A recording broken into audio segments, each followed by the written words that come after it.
going on, y'all? This is your boy Jamar84 here again. I'm going to have to try to make this quick because y'all know YouTube is a bitch and has to give me this 15-minute time limit.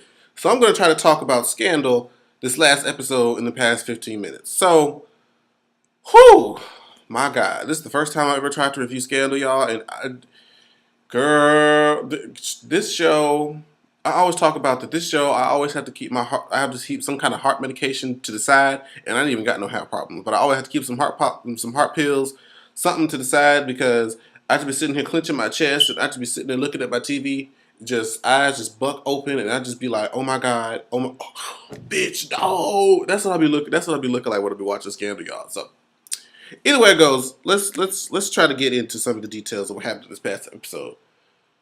Whew, this was another Flashback Tuesday, Flashback Friday, however you want to call it, because when we get these flashbacks, it always intermixed in, and sometimes I be not be able to tell the difference between the present and the past. But this was back 15 years, okay? This is back, when Fitz and Mellie were just got married, and they were trying to have a baby. They was campaigning for Fitz to be governor of California, and all this and the fourth. And he showed like at the beginning where how Fitz, his hits and his daddy never really got along, and we done found out some shit. Now we done found out some good tea. So. Long story short, they were going to try to campaign, or this is when they first met Cyrus, too. Now, Cyrus looked a little weird as a younger man with hair. That's just funny. But, okay. Cyrus has this whole plan to, use Fitz's military experience as the campaign. That's going to be like the forefront of doing to try to make him like this military hero. That's going to be his main, edge. And he's like, I don't want to use my military experience, and we're not going to even go discuss that. That's not what I'm going to run with, and blah blah blah blah. And his dad is like, are you stupid? Like, this is a perfect plan. Like, what are you talking about? And he's adamant about not using his military. And then they go off into to have this own conversation, like. And then Daddy pretty much just tells him, like, I wasn't the one that told you to get into the Navy. I wanted you to be, like a. I don't know what he did want to be. He's like, you're a senator's son. You could have just been going and you could have been doing this. But he's like, Fitz is like, I wanted to fly planes. I wanted to do this. I wanted to do that. So apparently, it was found out that, because we know Liv's dad gave the order to have the plane shot down that his mom was allegedly on. And Fitz was the one that shot down this plane. Okay? And we found out that it was the daddy, Fitz's father, who covered up Fitz's ass from being the one that blew up the plane. Okay? So there's been this just whole ordeal behind this Remington Flight 522 accident. Okay, and Liv is just slowly getting these details bit by bit by bit. He's finding out first that her dad was command. That was one. Then she's finding out that is the same plane that he had shot down was the one that allegedly killed her mom. And she's finding out that his ties with Huck, or her dad's ties with Huck, bitch, and girl, Liv right now in this episode is just a mess. She's just too distraught to even know what the fuck. Like, Liv's gonna still press on like she always presses on. But she's just like, she talked to the president tried to call her and be like, that whole, I love you, I want you to be safe bullshit.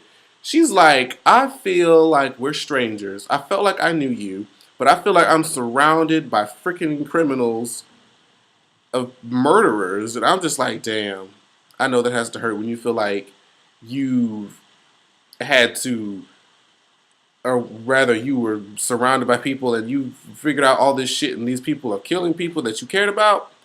Child, I can only imagine. But anyways, but pretty much for this flashback, because I'm trying to rush through this, y'all. I hate that I have to do it, but I do. We learn that a lot of things happen because Mellie made it happen. And one of the first things was Fitz and Cyrus. So Cyrus was about to leave. They was after the argument that they had in front of Cyrus about the Navy thing. Cyrus was about to be like, you know what, I ain't about this drama shit. I have enough of that back home with my wife. And so she was like, you know what, I'll do it. I'll make sure that he's ready by tomorrow to campaign and do the X, Y, and Z. So Mellie did that. Then Mellie is talking to his dad, girl, and she, what the fuck is that? I saw a fly. But he pretty much drops the whole kid and caboodle him. Is like, I covered Fitz's ass. I had him shoot down this plane because there was a dirty bomb on board. Hell, had we not shut it down, they probably would have blew up half of London, and we would have had all these lawsuits and things, this, that, and the fourth. I'm just like, really? Dad, that's cold-hearted shit. I feel like you couldn't have just landed the plane. Did you have to kill everybody? He said that they were going to die anyway. It was like, child, that girl. I don't even understand why he felt the need to tell her at that time. But either way it goes, Millie's just sitting there just distraught. Like, she thought Fitz was doing something else or somewhere else. But he was like, nope. He was shooting down this plane.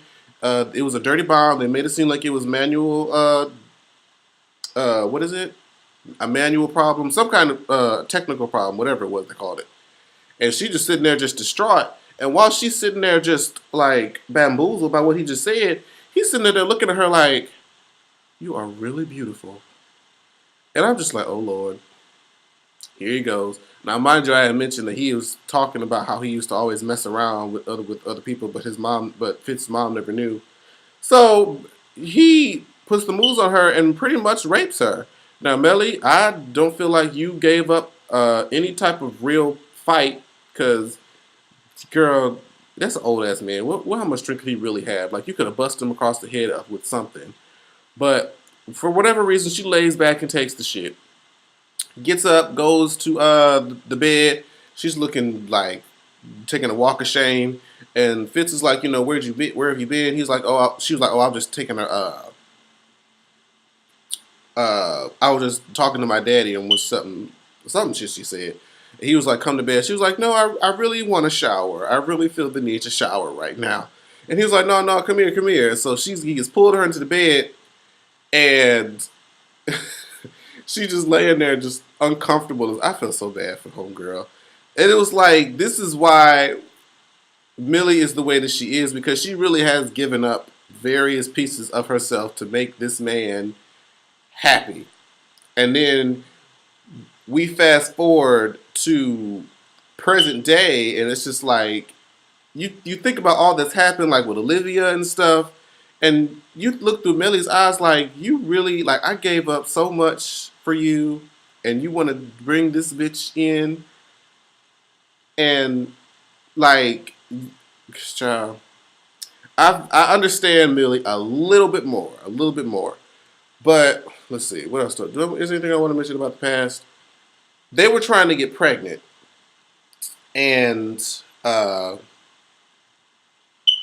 when they would have the little toast or whatever, they toasted the glass. Everybody started drinking. Mellie put her drink down, and Fitz is like, are you not drinking or nothing? And she was like, nope. And then he was like, okay, so she figured out he was pregnant. She was pregnant, but she looked, when he hugged her, there was like a look of distraught or some kind of look of sadness on her face. And I'm thinking, because they panned over to the father, I think that first baby that they had is his and not Fitz's. So yeah, that's not your son. That's actually your brother. That's, girl. If that's the case, that's some nasty ass shit.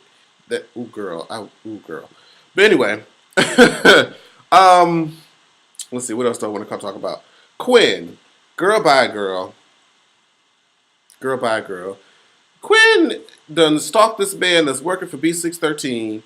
She gets into this fling with him. She catches her in the bushes, and they kiss or whatever. He's like, call me and let me know, what's up.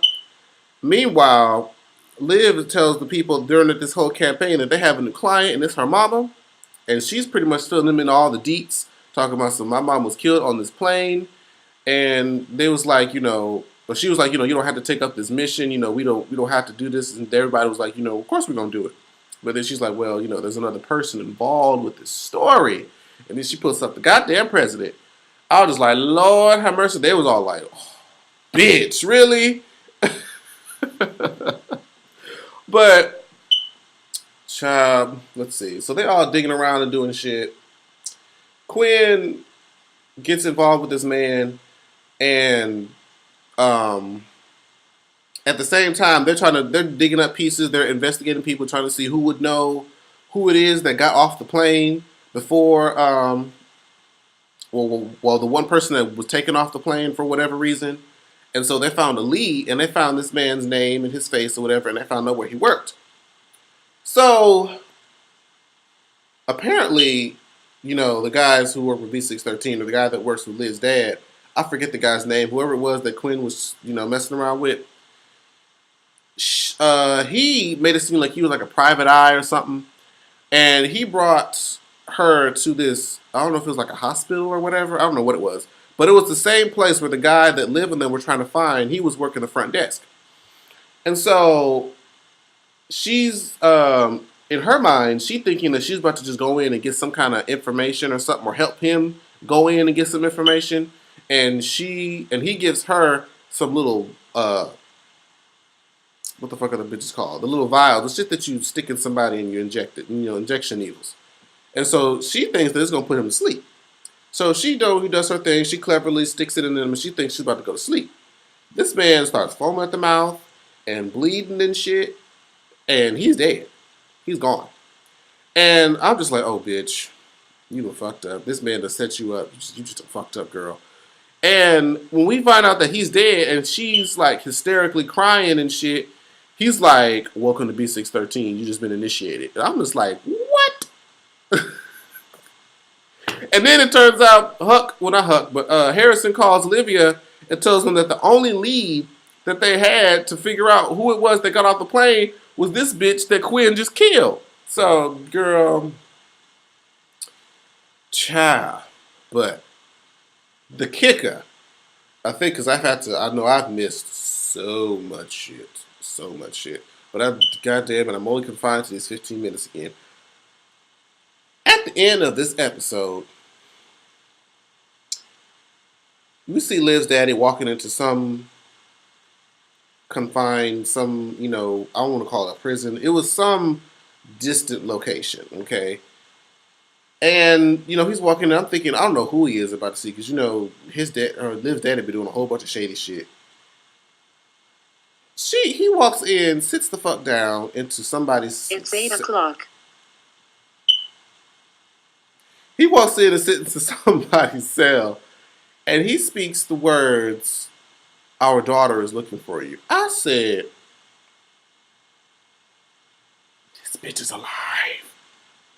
This bitch is alive. And she looks rough, girl.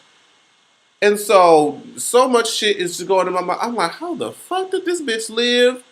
Did she survive the crash? Was she the person that got carried off the plane and they thought it was this other dude? But then again, how would the other dude still been alive?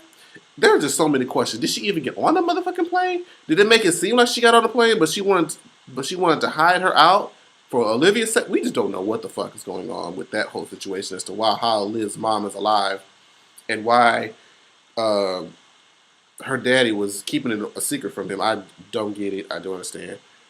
Oh God, my time limit's coming. Oh, I hate YouTube. I swear I do.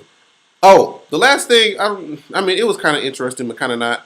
So, the vice president that's trying to run for president, and she's trying to run on this independent ticket and shit. Bitch, they about to clock that because they tried to get her husband, because they know her husband likes to sleep around. They tried to hire a whore to mess around with him to kind of mess up her campaign. Bitch, turns out he's gay. They tried to send a whore over there. The bitch was like, he ain't biting. But when James came to Cyrus and told him that he got fired and paid him dust, and he went over there and started talking to him, they start laughing and giggling and shit. So they're like, oh, so that's what the fuck he likes. So they're about to get his ass. And next week's episode is about to be everything, but I have to cut off this goddamn camera because YouTube is being late. So I'll see y'all next week for the next Scandal review. Bye-bye.